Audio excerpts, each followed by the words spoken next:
तो हमने कई बार शिव महापुराण की कथा में कहा कि भोले बाबा को आप अपना बाप मान लो, आपका पिता मान लो, और शंकर जी के जब जब मंदिर जाओ तो ये सोच कर जाना कि मैं अपने मायके में जाकर अपने पिता से मिलकर आ रही हूँ, अपने पिता से।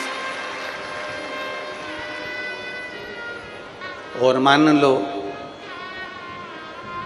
हम भगवान से संबंध कैसा रखें, और इतना भी आप संबंध नहीं बना सकते तो एक संबंध जैसे राम जी और शबरी का संबंध था, ऐसा संबंध आप और हमारा भगवान का और आपका होना चाहिए।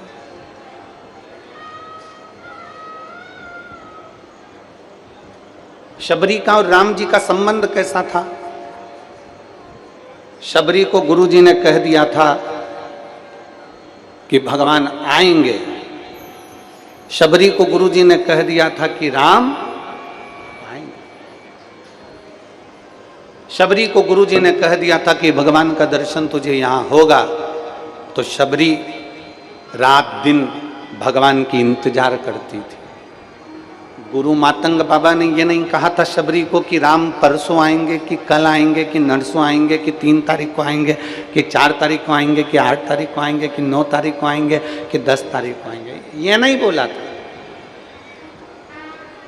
बस मातंग ऋषि ने शबरी अम्बा से कह दिया था कि राम, जम के बोलो जरा, पर ये नहीं बताया कि कितनी तारीख को आएंगे, कब आएंगे, कैसे आएंगे, किस जगह पर आएंगे।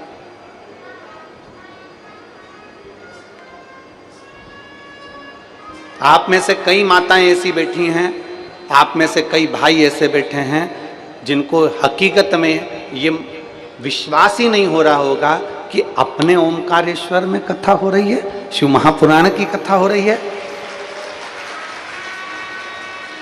पक्के में कथा हो रही है। और पूरे ओमकारेश्वर में जितने मेरे भगवान देवाधिदेव महादेव की शरण में जितने परिवार रहते हैं और मानधाता की इस पवित्र भूमि पर जितने जितने लोग रहते हैं, जितने जितने शिव भक्त रहते हैं, इनके पास में दूर दूर से फोन आए होंगे। क्यों? हमने सुना है ओमकारेश्वर में कथा हो रही है। क्यों? हमने सुना है ओमकारेश्वर में शिव महापुराण की कथा होने जा रही है। क्यों? हमने सुना कि मानधाता की नगरी में शिव महापुराण की कथा होने जा रही है। कितने कितने बड़वाई वालों से पूछो कितने फोन आए होंगे। यहाँ आसपास में बूंदी वालों से, खंडवा वालों से, हरसूद वालों से, इधर आसपास वालों से सबसे पूछो कितने फोन आए होंगे कि लोगों ने पूछा होगा क्यों कथा हो रही है, क्यों कथा हो रही है। क्योंकि विश्वास नहीं था।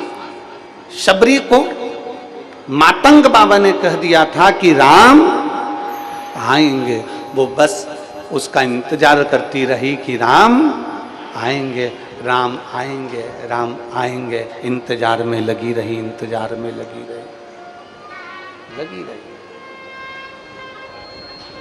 रोज रंगोली डाल देती, बुआरी काट देती, झाड़ू लगा देती, सफाई कर देती और इंतजार करा करती, बहुत इंतजार करती।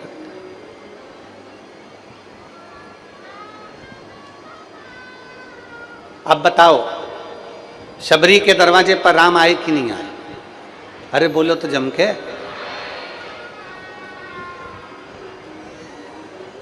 आपके लिए ओमकारेश्वर बाबा ने शिव महापुराण बुलाई कि नहीं बुलाई? आपके लिए।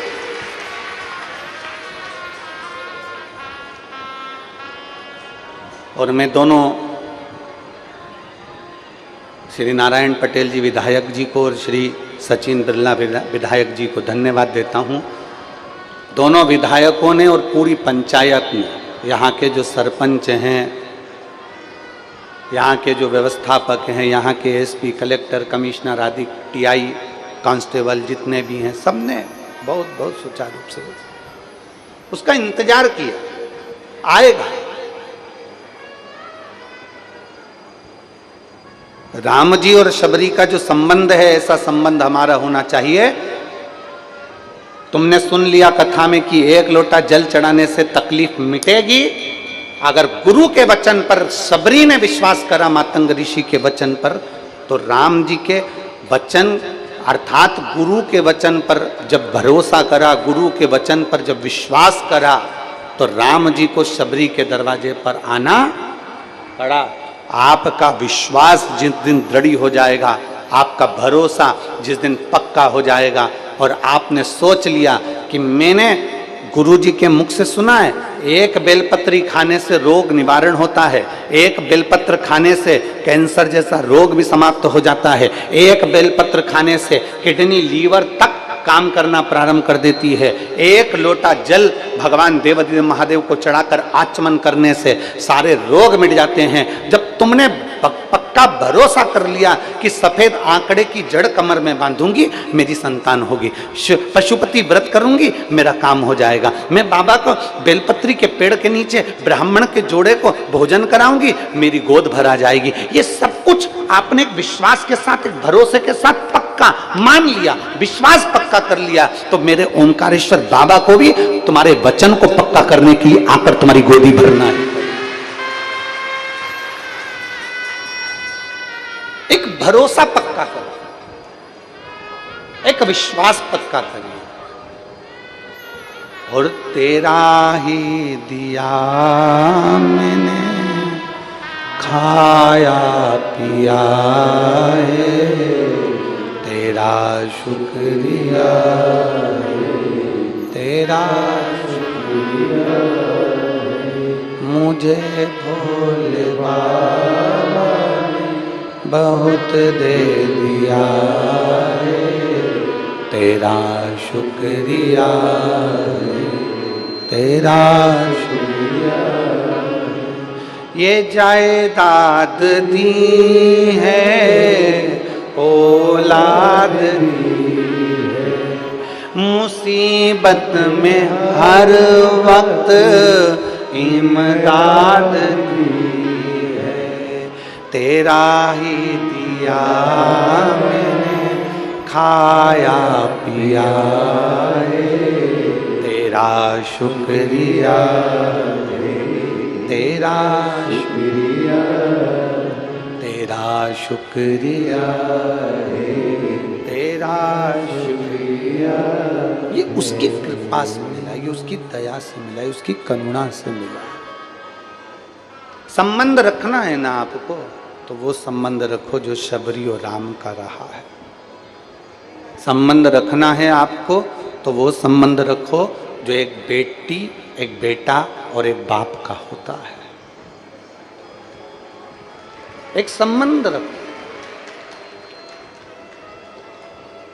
बिना संबंध के कुछ नहीं, कुछ नहीं।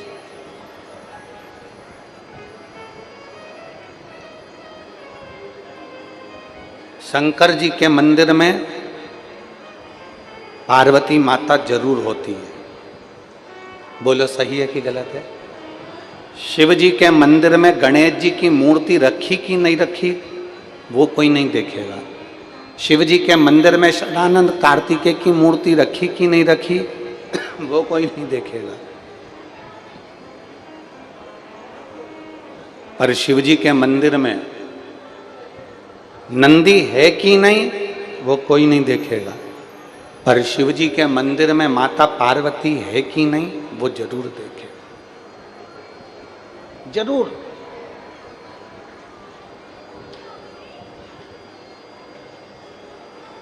यहाँ परली बैजनाथ वाले सोमानी जी यजमान पद ग्रहण करे हैं, बैठे होंगे। कहाँ बैठे हैं? आगे बैठे होंगे। हाँ, ये बैठे हैं। ये परली बैजनाथ वाले सोमानी जी हैं, जिनके पिताजी ने सीहोर में कुबेरेश्वर धाम पर कथा करवाई थी ऑनलाइन। तब उन्होंने संकल्प लिया था कि 12 ज्योतिर्लिंग में जब जब कथा हो तो बाबा ऐसी कृपा करे कि हम भी यजमान पद ग्रहण करें। उज्जैन, फिर ओमकारेश्वर, ऐसी कृपा बनी हुई है कि, और इसमें से कई ऐसे यजमान हैं जो उज्जैन में भी बने, फिर यहाँ पर भी बने। नियम ले लिया कि बाबा तू देते रहना, और तू देते रहेगा तो मैं तेरी कृपा से 12 ज्योतिर्लिंग में से किसी एक ज्योतिर्लिंग में तो ऐसी कृपा कर देगा कि मैं भी यजमान पद ग्रहण कर लूंगा। ये तेरी कृपा।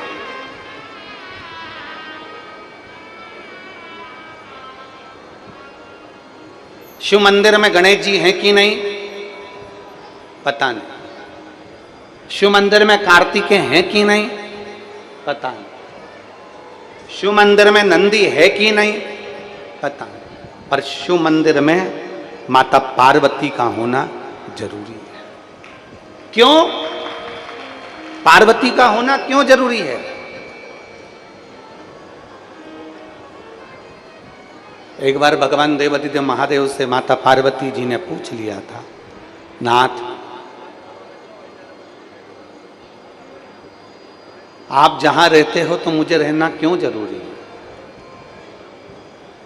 आपके शिवालय में मेरा होना क्यों जरूरी है? माता पार्वती जी ने शिव जी से प्रश्न किया।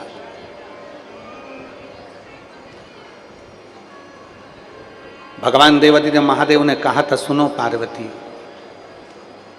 संसार में जन्म लेने वाले ऐसे कई बच्चे हैं जिनकी माता नहीं है। संसार में जन्म लेने वाले ऐसे कई बच्चे हैं जिनके पिता नहीं हैं। संसार में जन्म लेने वाले ऐसे कई हैं जो एक अवस्था के अनुकूल धीरे धीरे धीरे धीरे जिनकी माता चली जाती है, पिता चले जाते हैं और वो अकेला अकेली वो रह जाता है।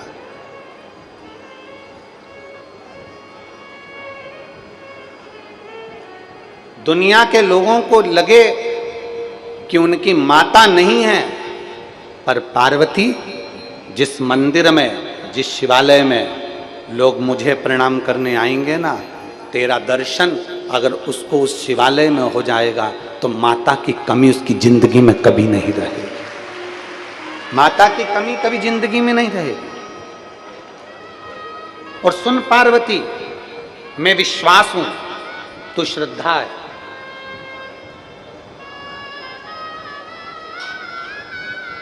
सुन पार्वती, मैं विश्वास हूं तू श्रद्धा है। मेरे धाम तक अगर किसी भक्त को पहुंचना है, मेरे करीब अगर किसी को पहुंचना है, तो ये दो चीजें उसके पास में होना जरूरी है। एक शंकर पर विश्वास और एक गुरु की वाणी पर श्रद्धा होना जरूरी है। वो पहुंच जाए, वो मेरे करीब तक पहुंच जाए। अब जरा विचार करिए, जरा देखिए, अगर आप पंडाल की दशा देखेंगे, हम तो एलईडी पर भी बोलेंगे, आस्था चैनल वालों को बोलेंगे, टीवी पर दिखाइएगा, पंडाल की स्थिति देखेंगे तो पूरे पंडालों में कहीं पांव रखने की जगह नहीं है। धूप में लोग खड़े हुए हैं, लोगों ने अपनी अपनी चादर, अपना अपना छाता धूप में लगाकर बैठे हुए हैं। और यही की यही स्थिति पूरे रोड पर, ओमकारेश्वर मोड़ टक्का के रोड पर गाड़ी से जाकर देखना, पूरे रोड पर पेड़ों के नीचे लोग अपनी अपनी दरी बिछाकर, चादर बिछाकर आराम से बैठकर कथा का रसपान ग्रहण कर रहे हैं। इतना ये विश्वास, ये श्रद्धा, ये भरोसा, ये भक्ति, ये दृढ़ता ही तो है जिसके बल पर आपको परमात्मा का दर्शन होता है और परमात्मा को अपना भक्त प्राप्त होता है। ये विश्वास की दृढ़ता, ये भरोसे की दृढ़ता। अगर विश्वास नहीं हो तो परमात्मा कहां है?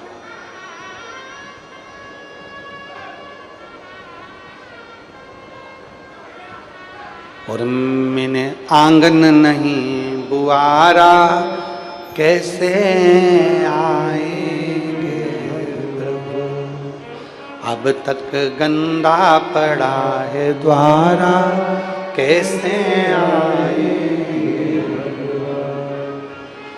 कैसे आएंगे प्रभु, कैसे आएंगे प्रभु, कैसे आएंगे भगवान, कैसे आएंगे प्रभु, अब तक गंदा पड़ा है द्वारा, कैसे आएंगे। हमारे रोज घर की झाड़ू लगाते हो, रोज घर का पोछा लगाते हो, रोज घर को साफ करते हो, रोज घर को क्लीन करते हो, तो निवेदन है रोज 1 बजे या 2 बजे जो शिव महापुराण की कथा आपको सुनने को मिले उसको सुनो, जिससे ये दिल में भी पोछा लगता रहे, ये मन भी क्लीन होता रहे, ये मन भी साफ होता रहे। जरूरी है, उसका साफ होना जरूरी है। जिस पवित्र भूमि पर मार्कंडे बाबा ने धर्मराज युधिष्ठिर को शिव महापुराण की कथा का वाचन किया। स्कंद पुराण का रेवा खंड मार्कंडे बाबा श्रवण करा रहे हैं धर्मराज युधिष्ठिर को। मार्कंडे बाबा श्रवण करा रहे हैं धर्मराज युधिष्ठिर को कि शंकर कैसे प्रकट हुए, शिव कैसे आए, शंकर कैसे आए, कैसे पहुंचे हैं।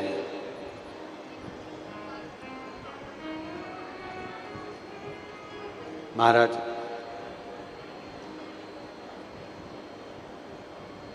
जिस भूमि पर संत, साधु, गुरुजन, तपस्वी जन तप करते हो, तपस्वी तप करते, उस भूमि पर ओमकारेश्वर बाबा का प्रागट्य होना। और बहुत ध्यान देना,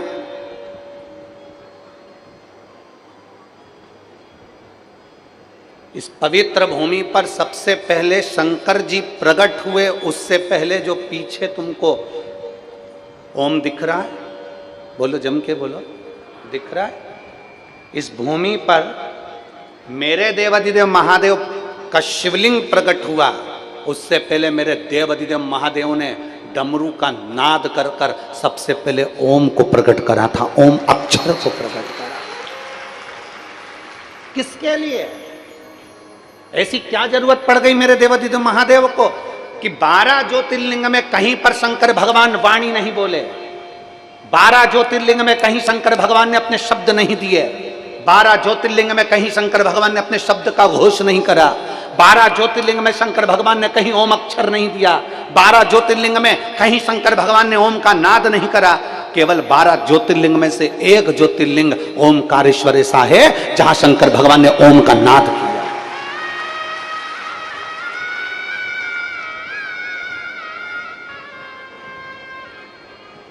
काशी में भगवान शंकर ने ओम का नाद नहीं करा, उज्जैनी में शंकर भगवान ने ओम का नाद नहीं करा। 12 ज्योतिर्लिंग के चरित्र को उठाकर देखिए, 12 ज्योतिर्लिंग के पूरे पूरे चरित्र का स्मरण करिए, 12 ज्योतिर्लिंग के पूरे पूरे वेद और पुराण का शास्त्र का अध्ययन करिए, कहीं पर भगवान शंकर ने ओम का नाद नहीं करा। केवल एक मां रेवा का तट, ये पवित्र भूमि ओमकारेश्वर की, जिसमें सबसे पहले शंकर भगवान ने ओम का नाद किया है। सबसे पहला ओम का नाद शिव जी ने किया। किसके लिए? मार्कंडे ऋषि कह रहे हैं, मार्कंडे बाबा कह रहे हैं धर्मराज युधिष्ठिर से, सुनो धर्मराज,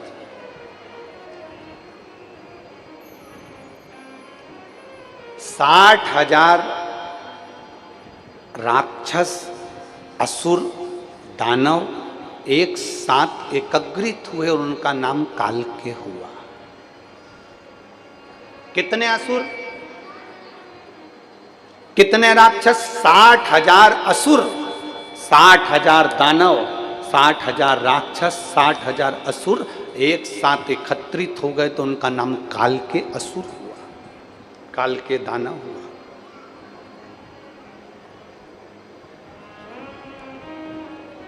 अगस्त ऋषि भगवान शंकर की भक्ति में लगे रहते थे। अगस्त बाबा तो अगस्त बाबा,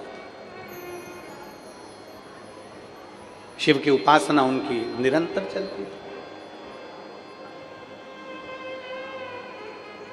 अगस्त ऋषि ने देवाधिदेव महादेव के साथ में माता पार्वती का स्मरण किया, माँ को याद किया। जैसे अभी हमने कथा में कहा था कि माँ के रूप में माता पार्वती जी मंदिर में, देवालय में, शिवालय में बैठी, और बहुत जरूरी है।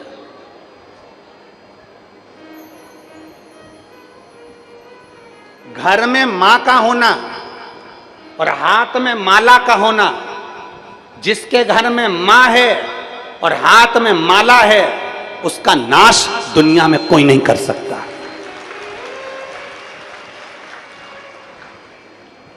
जो अपनी मां का आदर करता है और हाथ में पड़ी हुई माला का आदर करता है, जो मां का आदर करता है और गले में पड़ी हुई कंठी, गली में पड़ी हुई माला का आदर करता है, मालूम पड़े तुलसी की माला गले में पहन ली, रुद्राक्ष की माला गले में पहन ली और दुनिया की निंदा कर रहे हो, कोई मतलब नहीं, तुम्हारी कंठी पहनने से तुम्हें कोई मतलब नहीं। कंठी का मतलब क्या होता है? तुलसी की कंठी पहनते उसका मतलब क्या है? रुद्राक्ष की कंठी पहनते उसका मतलब क्या है? तुलसी की कंठी तुमने गले में धारण कर ली और कह दिया हमने गुरुजी से मंत्र लिया था इसलिए तुलसी की कंठी पहनी है, हमने मंत्र लिया था इसलिए रुद्राक्ष की कंठी पहनी है। कंठी का मतलब क्या होता है? कंठी का मतलब यह है कि हमारे कंठ से, हमारी वाणी से, हमारे शब्द से कभी भी किसी का आहित ना हो, किसी को गाली ना दी जाए, किसी का अपमान ना किया जाए, किसी को शब्द ऐसा ना कहा जाए जिससे किसी को कुछ मन में घात लगे। कंठी का मतलब है अपने कंठ को सुधार लो।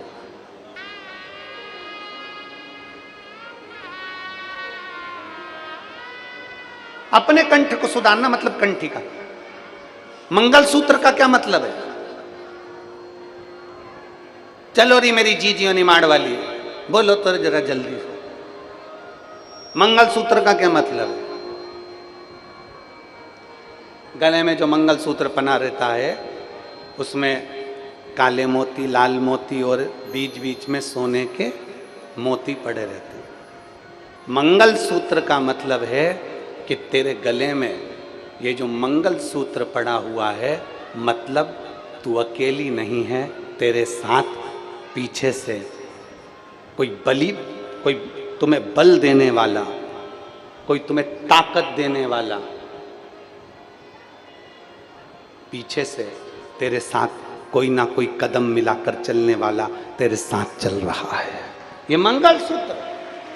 और मंगलसूत्र में जो काले धागे हैं, सोने के दाने हैं, काले दाने, सोने के दाने, फिर काले दाने, फिर सोने के दाने, लाल दाने, फिर सोने के दाने, ये हमें बताते हैं कि हमारे मंगलसूत्र को देखकर अगर एक जैसे काले काले के दाने मंगलसूत्र में नहीं होते, एक जैसे सोने सोने के दाने मंगलसूत्र में नहीं होते, उसमें काला और पीला, काला पीला, लाल पीला उस मंगलसूत्र में दाने होते हैं। वो ये बताता है शादी के समय पर जब दूल्हा दुल्हन के गले में मंगलसूत्र पहनाता है तो मतलब मंगलसूत्र का मतलब वो दूल्हा दुल्हन के गले में इसलिए पहना रहा है कि तुम मुझसे शादी कर रही है। इस मंगलसूत्र को देख लेना, इसमें आधे दाने काले हैं, आधे दाने पीले हैं। अर्थात जिंदगी एक जैसी नहीं चलती, कभी काली जिंदगी रहेगी, कभी पीली जिंदगी रहेगी, कभी सुख की जिंदगी रहेगी, कभी दुख की जिंदगी रहेगी। मैंने तेरे गले में मंगलसूत्र पहनाया है, मैंने तेरे गले में मंगलसूत्र धारण कराया है, इसलिए तू ये अंदाजा लगा कर रखना कि मंगलसूत्र का एक एक दाना एक जैसा नहीं होता।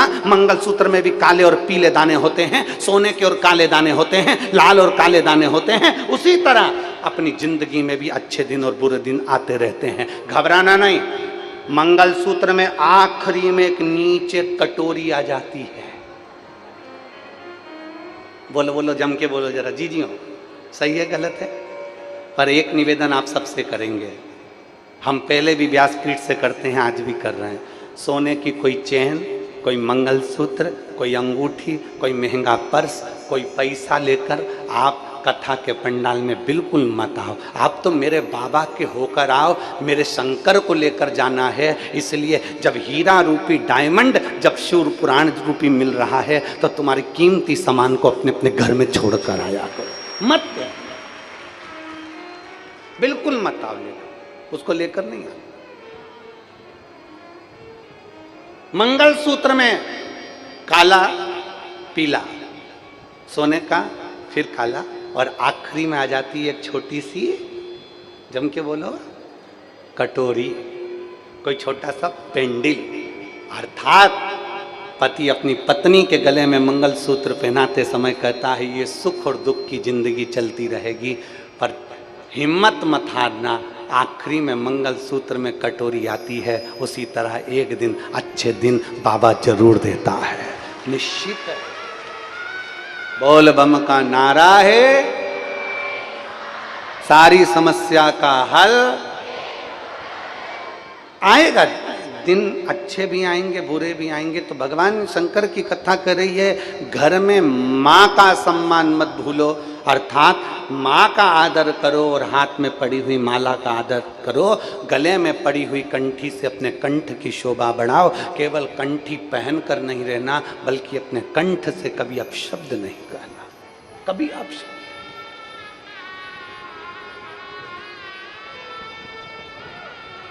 ना जाने कितने कितने पुण्य हम अपनी जिंदगी के कर बैठते हैं तब जाकर कोई अच्छा कार्य हो पाता। हम कल वो यशराज महाराज जी से कह रहे थे कि अपन जिनके यहाँ ठहरे हैं कोई सोनी परिवार में, कोई विशाल जी वगैरह सोनी जी का फार्म हाउस है, उसमें हम लोग ठहरे हुए हैं। तो हम उनसे कह रहे थे यशराज को कि कितने पुण्य वाले जीव होंगे कि हमारे एक तो ठाकुर जी की सेवा, दूसरे हमारे शंकर जी की सेवा, तीसरी हमारी माला जाप अनुष्ठान हमारे पूरे यहीं चल रहे हैं। इस मकान का वास्तु हुआ कि नहीं हुआ, इस मकान में कोई ठहरा कि नहीं ठहरा मालूम नहीं, पर ना जाने कौन से पुण्य सोनी परिवार ने करे होंगे कि देवाधिदेव महादेव कुबेर भंडारी उसमें आकर अपना अनुष्ठान जाप और पूजन कर रहा है। ये कितना कहाँ से पुण्य लेकर आए होंगे, सोचो कहाँ से पुण्य लाए।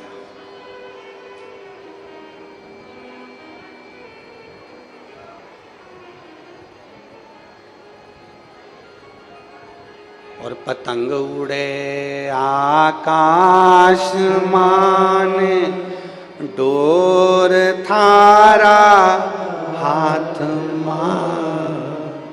पतंग उड़े आकाश माने, डोर थारा हाथ मां।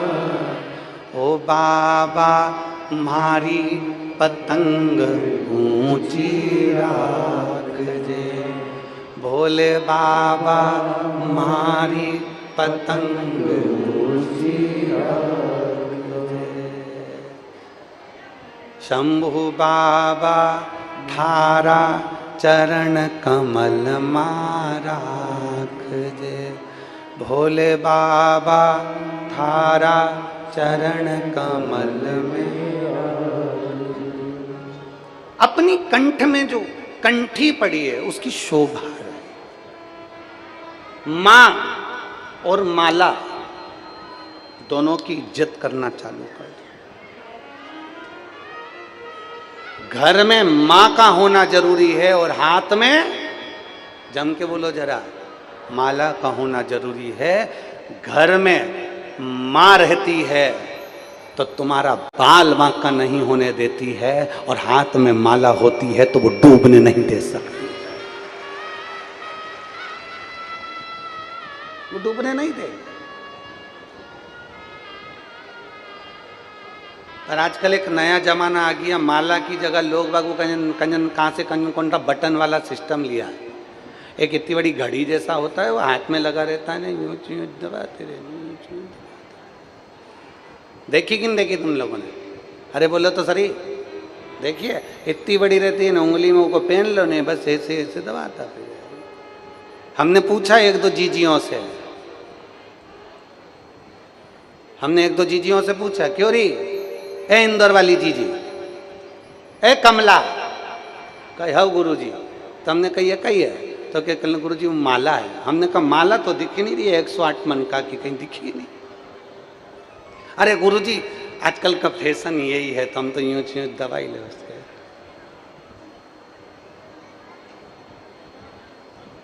हमने भी कहा ठीक है, माला फेरते थे तो बीच में सुमेरु आता था, और सुमेरु आता था तो वहां से माला को पलट लेते थे।